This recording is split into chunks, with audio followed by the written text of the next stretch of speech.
period that this is going to take. We have operational period meetings every Monday. We talk about the goals and objectives. All the agencies that are a part of this are coming in with their goals and objectives for the next 7 days. And this is changing on a weekly basis to the good, because so many contractors are ahead of schedule. And like I said, they're throwing as many resources as they can. So again, that's the update from the site, and we'll continue to do this on a weekly basis. Thank you, Mayor. Before we go on to the rest of the press conference this morning, why don't we stop there and take any questions that the media might have specifically related to the crash site and things that Jody and Liz and I just mentioned. If there are any. Yeah. Jody, we were just talking about the timeline. Do you have any updated timeline after yesterday's meeting?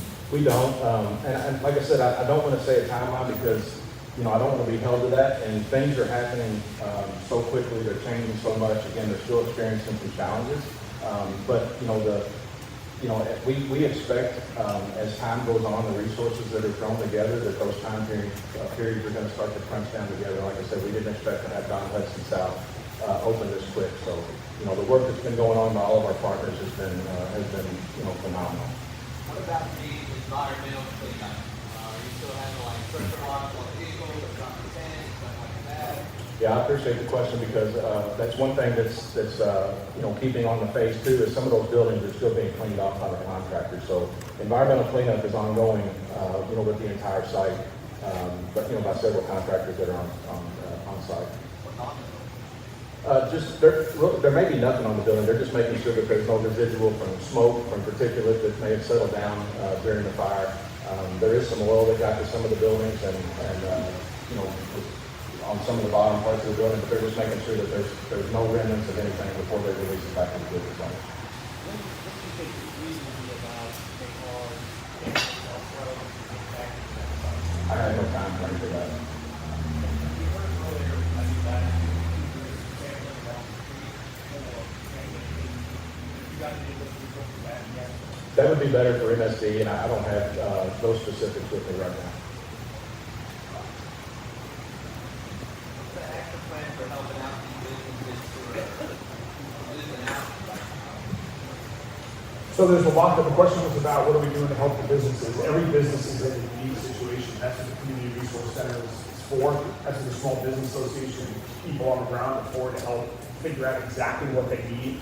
If there are opportunities where we can bring them in when the trucks are not working, we're going to try to provide that, assuming that it's safe, that they have power and electric and gas into their facilities. They have insurance. They're signing up with UPS. If they have other claims for damages and impacts. So we're trying to work with everyone on a case-by-case basis to help out as best we can. And different businesses are impacted differently. You heard some will be able to get back in once the road opens on Great Lane south of Don Hudson.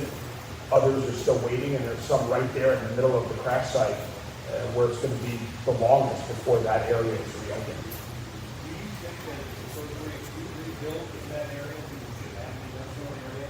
That means that one way? There's nothing I'm aware of at this point that would say it's not an appropriate place to rebuild. Of course, we're going to continue to rely on the FAA and other authorities for guidance on that. But this was a very tragic, unique situation, and we're not aware of any reason why we should not rebuild. All right, thank you, Liz. Thank you, Jody. Now, you guys will come join me. We're going to move on to the other very important part of the event this morning. I know that with the weather change, people are just starting to think about winter weather. We're talking to some of my friends on the snow team.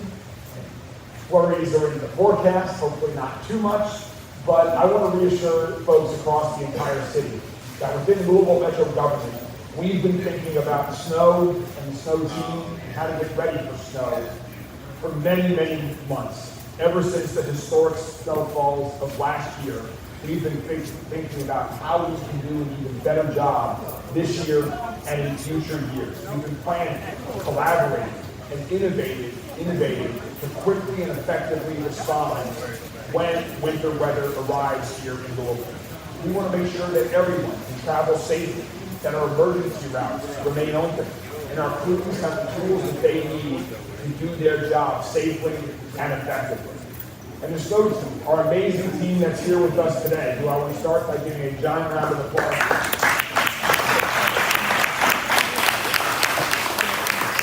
This snow team is a great example of partnership and collaboration. We've got folks from Public Works, Department of Transportation, Solid Waste Management Services, Parks and Recreation, Fleet Services, Codes and Regulations, and Emergency Services, all of whom make up our snow team.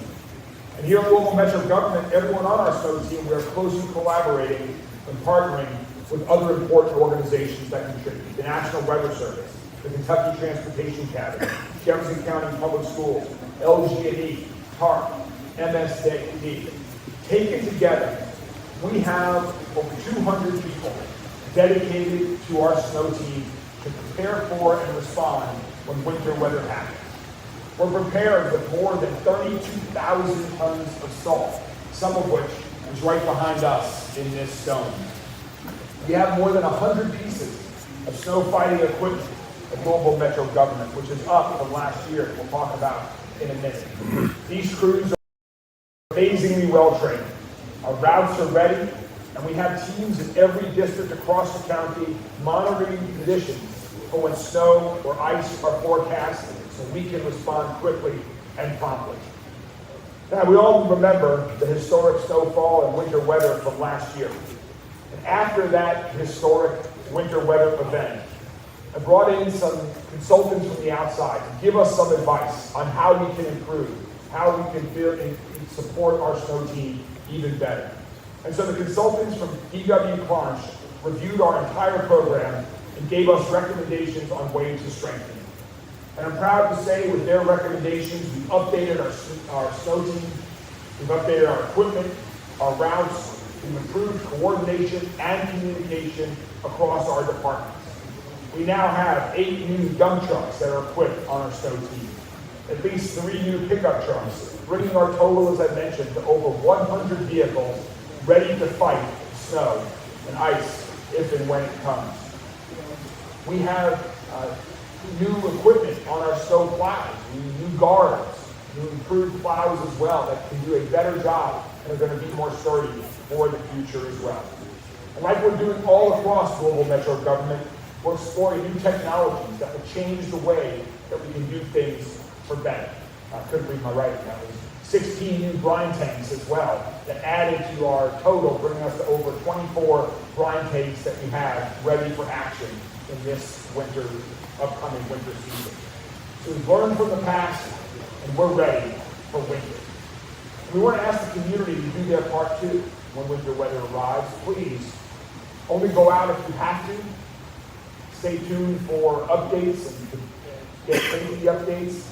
Slow down if you're driving, and give these crews the space that they need to do their job. They can do it far more effectively when there are fewer cars on the road. And of course, check on your neighbors, family, friends, when temporary jobs, particularly older Louisvillians, to make sure that they're okay. So before we get to some others on the snow team that are going to tell you about some of these things in more detail, I want to introduce my friends from Carter Elementary School. Because just like in past years, we've engaged several JCPS elementary schools to help decorate snow plows like the one behind me, the one right here that the snow team is around, that the folks from Carter did themselves. And these snow plows are going to be on the streets fighting the winter weather. And also on a fun note, they're going to be joining us next Saturday at Light Up Louisville for our Lots of Light parade. So we've got folks today from Carter Traditional.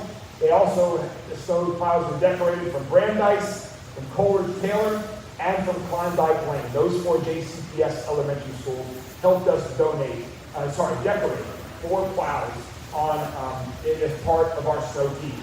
So now, I'm going to turn it over to my friends at Carter Elementary School.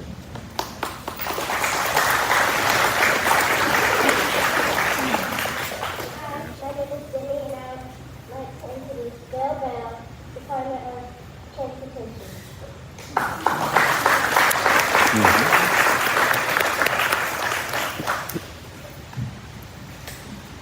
That was better than the mayor could have done. Good job. Okay, thank you, Mayor.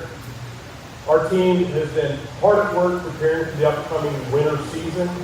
This year, we're making big improvements on how we fight snow and ice across the city. As the mayor said, we've added new equipment, bringing our fleet to more than 100 vehicles, and the brine tanks. And so with that, we will be brining more. And our friends at KYTC, maybe they'll talk about that a little more. Plows now have new curb guards to protect mailboxes, curbs, and pavement edges. Plow blades have been upgraded to stronger carbide cutting edges, which are more durable and efficient, keeping plows on the roads longer. Our staffing, Roads and Maintenance Division is nearly fully staffed. Parks and Recreation have added 18 new snow fighting employees. And we've increased dispatch coverage to improve coordination and communication during the storms.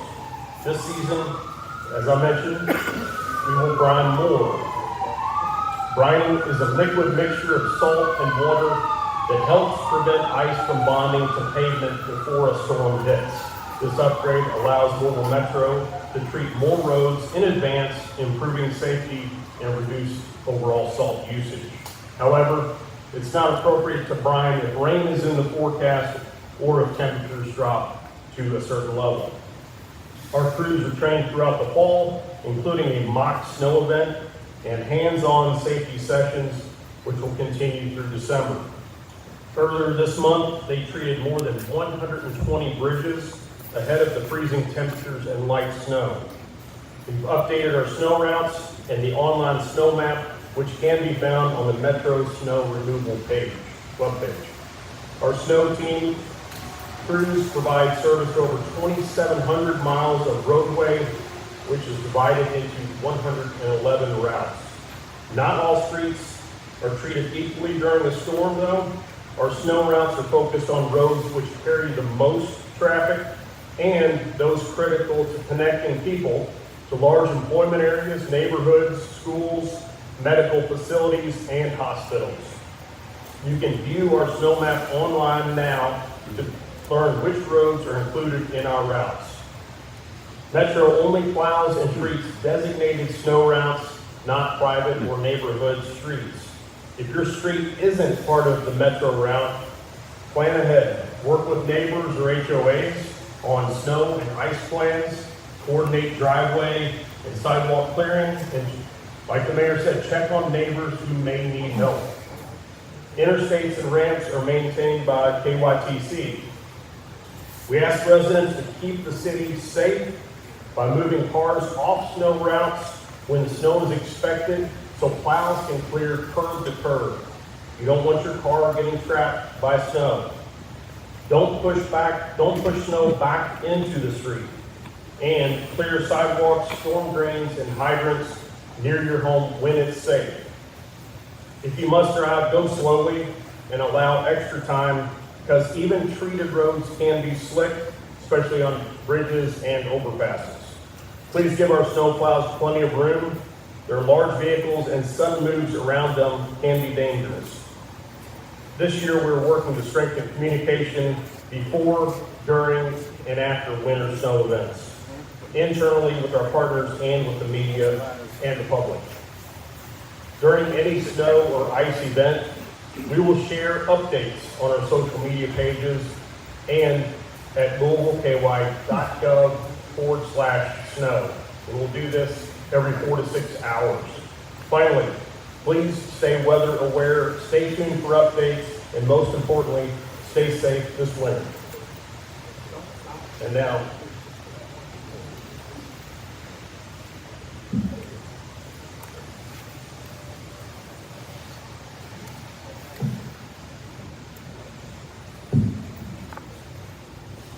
Hi, my name is Layla Walker, and I'd like to introduce Matt Bullock from Kentucky Transportation Cabinet.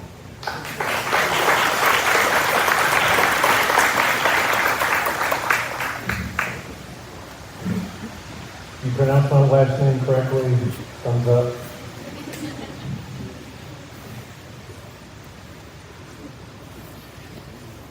I'm going to say a lot of the things that Bill already talked about from the state perspective, but I'd be remiss if I didn't mention the partnership that we've had with Metro Public Works for, I guess this is our 17th year where we had them contracted to help us. So the KYTC does in Jefferson County the interstates only, as Bill mentioned, the ramps, and Public Works for us. The snow team, other agencies do all of our surface streets that are state routes. Doing that for, like I said, since 2009. It's a great partnership. We work really well together. So, of course, it's snow and ice season, and our KYTC crews are ready to respond to winter weather. As already mentioned, we got a touch of that, I guess, on the 10th. We were staged and ready to go, and just didn't really have to do a whole lot to keep people safe. A great deal of preparation begins, though, well before snow ever falls. And as we call our team the snow fighters, and support staff have been preparing for months. Actually, as the winter weather for last season wraps up, we're already preparing for this season. So we're completing readiness checks, training, maintenance of equipment to make sure that our equipment is in top shape. We've also stocked up on our necessary materials, make sure all of our locations are full with our salts, calcium chloride, and other materials as needed. In District 5, we were responsible for 3,500 lane miles of roadway in our 8 counties. In Jefferson County, in Jefferson County, we have 600 lane miles, so pretty much pavement to cover in Jefferson County. Our commitment to keeping roads clear and safe is at the forefront of everything that we do, especially during winter weather events. So talk about some of our stats. We have 172 contract and state trucks. So obviously we rely on a lot of contract trucks in Jefferson County because of all the, again, surface area that we have to treat with the interstates. Like, for example, Washington Expressway is 8 lanes in most areas, so that's 1 mile is 8 lane miles. We have 72 trucks that are dedicated just solely to Jefferson County. So our mission is to keep traffic moving safely, prioritizing mobility along key state-maintained corridors through a priority route system. And to meet this goal, snow removal follows a 4-tier priority system. Obviously, we start with our interstates and parkways. I say parkways, we don't have parkways technically in Jefferson County, like Bluegrass Parkway, Western Kentucky Parkway, but those are on the same level as interstates. And then we go down to what we call A, B, and C routes. And A route would be, for example, Hurstburn Parkway, Newburgh Road, Westport Road, and so forth. This tiered system enables us to deploy our crews efficiently, keeping travel safe and accessible. We stay in close contact with our local meteorologists. I can assure you that we watch every single TV channel, meteorologists, and National Weather Service, and kind of shoot for the middle. Some of them are more conservative than others, and we're going to stay on the conservative side and send people out even if we don't think that it's necessary. So on our average, our crews can make a full pass of their snow routes in about an hour to an hour and a half. However, timing may be variable depending on factors such as the time of day, traffic volumes, road conditions, and whether we're plowing, salting, or doing both.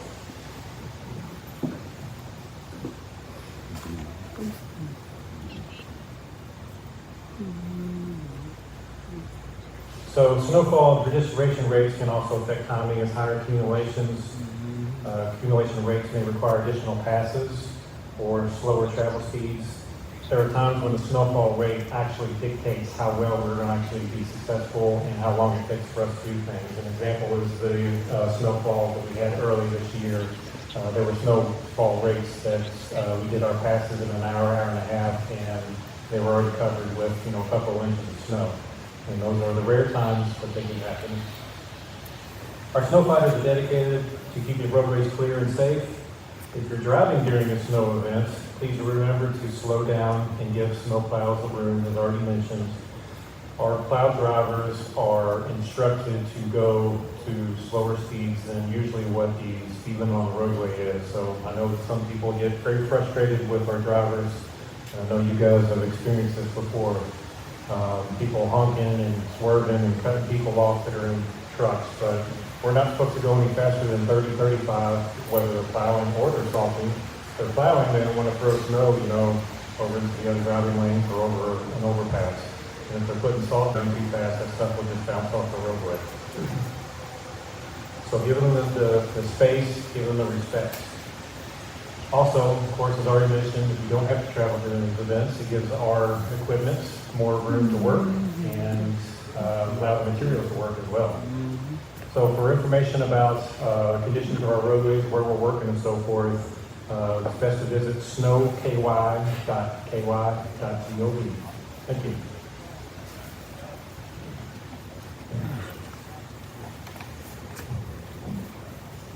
Hi everyone, my name is Carly, and today I'll be introducing Carlin Callahan from JCCF. Thank you so much. Everyone, can we please give a round of applause to these incredible Carter Cubs who work so hard in all of our other schools and put in so much work. It is truly opportunities like these that our community extends to our students that can be game changers. I am sure that some of these students up here, we have future teachers, future artists, maybe a future mayor or two, some future public works employees, and in 30 years when they're standing up here running this press conference and getting everyone ready for winter weather, they'll remember these experiences that they had. So thank you all for supporting our students all the time. We are ready for winter weather here at JCPS. We have our winter weather team ready to go. We are ready with our plows, and we have a whole lot of salt. I don't know how much, but I know that we have a whole lot of salt ready to go as well. And we have our plans underway. We always make sure when we do get a winter weather event that we are plowing an entrance and an exit to all 160 plus of our buildings first. And then we go around as well. Our teams are looking for any down power lines, down trees, or any damage to our buildings as well. So our teams are ready to go for that. A really important message for our families. Please make sure that your schools have your updated, correct cell phone numbers and email addresses, because that's how we're going to contact you. Those are two of the ways when we do have to make any adjustments because of weather. So we will text you, we will email you, we'll put it on our website, do our push alerts on our apps through social media and through local media. We'll get that information out to you as well. But that's really important that we have that updated contact information as we start getting into the winter months, so that if there's anything we need to let you know, we have all of that prepared for you. So again, thank you for your collaboration. Thank you to Metro Government, to the National Weather Service, to everyone who also works with us and collaborates to make sure that we have the most up-to-date weather information so that we can make the best choices that we can when it comes to the safety of our students and our staff. Thanks, everyone.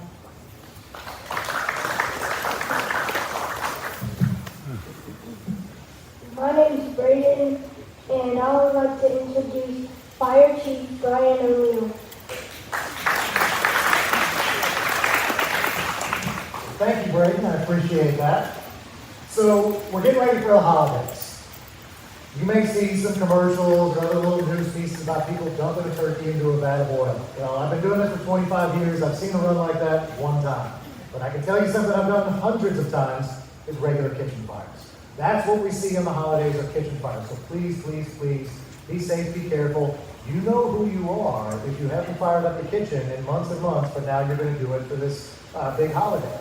Make sure that oven is clean, make sure the stove top is clean, make sure you do a dry run, that everything is working properly. Please create like a no-go zone for a couple of feet around that stove and oven area for small children. Be safe, be careful. Unattended cooking is the #1 reason for cooking fires. So if you're cooking, you've got something going, stay in the kitchen, make sure you're washing it. Next up on that, we're getting into cold weather. When you get into cold weather, people want to stay warm. We highly suggest do not even mess with space heaters. However, if you do happen to have one, make sure that it is UL approved. Make sure that it is plugged directly into a socket, no extension cords, no extra little breakers for that, directly into the socket. And make sure there is nothing combustible within 3 feet of that space heater. The other one that we highly suggest is a carbon monoxide detector. Again, people will try to do anything to stay warm. If you are doing so, we ask you to please be safe and be cautious. but especially if you have a fireplace, if you have gas that's run to your house, there's always a chance of incomplete combustion. Get a carbon monoxide detector. Those are very, they're not that expensive, but carbon monoxide, it's odorless, it's colorless. You don't know when it's happening. Make sure you have that detector. So again, safe cooking, safe eating, safe breathing, have a safe holiday. Thank you. Thank you very much, Chief. That is very important, great advice. Now I've got a good excuse for why I'm not going to eat 5 turkey this year. So.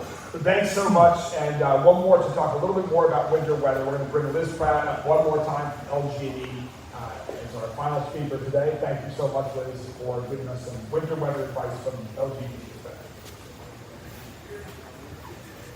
Thank you again, Mayor. And so, as we head into the holiday season, the beautiful fresh snow, the icicle-lined rooftops create this idyllic, picturesque winter wonderland. But we also know it's important to keep in mind that colder temperatures set in, and it can often lead to icy roads and dangerous conditions. Over the last several years in particular, we've experienced more frequent severe weather here in Louisville and across the state. So when winter weather is expected, our LG&E and KU teams are already closely monitoring the forecast. We're readying our crews and equipment, and that includes storm kits, in case we need to safely and quickly respond to impacts on our system. We have crews stationed at more than 40 crew centers across our service areas. And why that's important is because during storms, this gives us the ability to shift crews and resources as needed as part of the power restoration process. Also, our arborists and teams of from our vegetation management program are working year-round to clear power lines, to clear them of trees and branches, which are a leading cause of power outages. So throughout the year, we are investing in system enhancements and hardening projects. And that further defends against severe storms that we may experience this winter. It supports our communities and it improves customer services. So some of the things, as I mentioned, system hardening, what that's referring to is we're installing stronger wires and poles. We are installing real-time monitoring and automated technologies to reroute power where we can, which limits the number of customers who are affected and allows us to more quickly pinpoint outage locations. As a result of these ongoing efforts, the frequency of power outages for our customers has been reduced by 40%. Similarly, the amount of time that customers are without power has been reduced by 30%. So we are seeing significant improvements. However, our efforts are continuing. We're also investing significantly into our transmission infrastructure and have rebuilt more than 100 miles of circuits and replaced about 10,000 wood poles with steel poles in 2017. These are efforts that will continue in the coming years. We've also enhanced our system design criteria so that any new facilities will be constructed to withstand a minimum of 100 mile-per-hour wind gusts and more ice accumulation. So as we think about what we're doing at LG&E to prepare, there are also steps that we encourage our customers to take to prepare for the winter weather season. First, download our mobile app. You can access your account from anywhere you are at any time while you're on the go. You can also report power outages and track the latest updates. It's available in the app and Google stores. And make sure you have the most current email address and cell phone number on file for your account so that way you can receive important updates when needed. It also makes it easier to use our outage texting service. You can report a power outage by texting outage or status to 4LGEKU. That's 454358. And you can always use our online outage map available on our website and through our mobile app at any time. Most importantly, as we head into the winter season and throughout the year, your safety and the safety of those around you are what's most important. Strong winds, snow, and ice accumulation on tree branches can weaken those branches and cause them to break and fall into power lines. If you see a downed wire, stay away. Assume it's a downed power line and report it to us immediately. You can visit all of these safety tips and information on our website, and we encourage you as we head into the winter season. We wish you all a safe and happy holiday season, and if winter weather strikes, please know our crews and hundreds of employees behind the scenes are ready to respond safely, efficiently, and as quickly as possible. Thank you.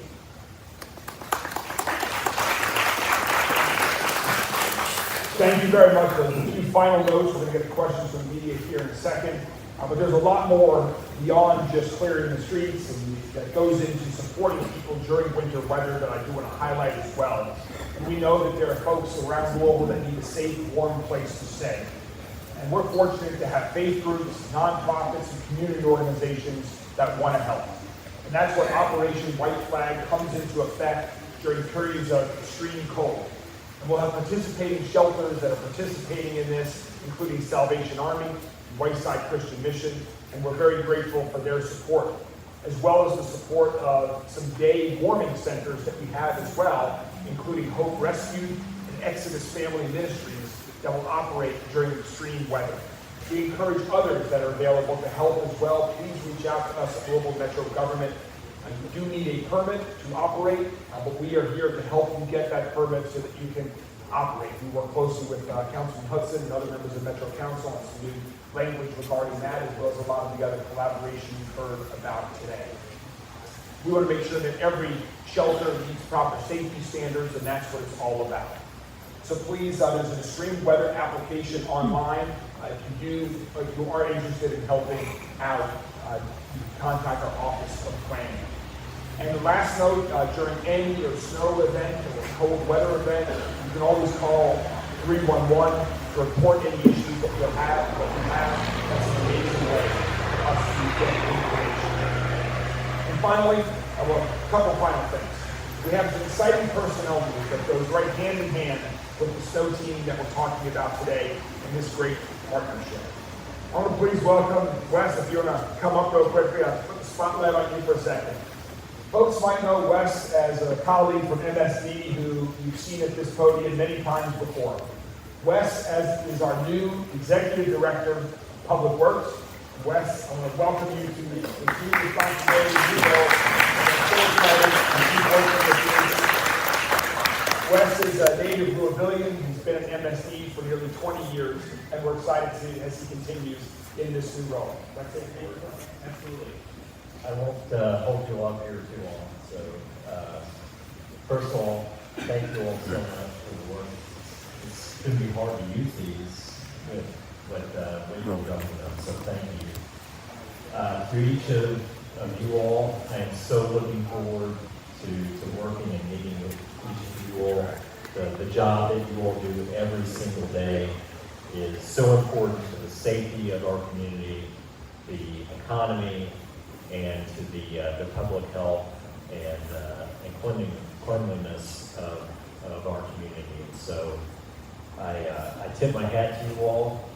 Like I said, I look forward to working with you all and empowering you and finding ways to make your jobs easier and more productive, and to build on collaboration and partnerships that I've been able to build in my career in MSD.